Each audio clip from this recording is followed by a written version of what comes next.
Fresh out of the water, these Blue Point oysters are getting cleaned and ready to go to market. Chris QUARTUCCIO opened his oyster farm just 5 years ago.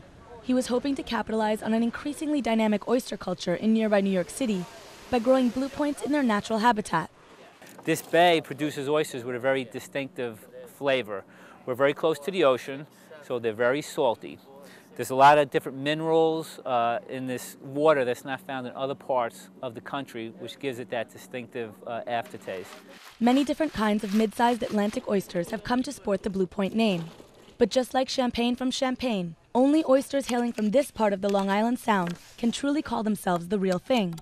For the past 10 years, you've seen a lot of oyster farmers popping up or going into business on Long Island for a couple of reasons.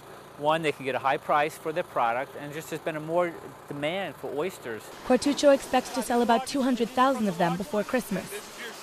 A little over an hour's drive away, this Manhattan restaurant serves up more than 1,000 of the slimy delicacies every day.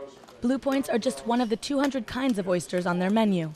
We opened in 1996, and there was very few places to get oysters in New York City. New restaurants opened up, and everybody put an oyster bar in because they would see the success that we had in some other restaurants.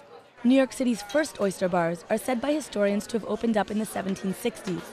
Well into the following century, it was common for urbanites to snack on oysters from street carts. Today, a dozen in a restaurant like this one costs about $30. That was quick. That was very good.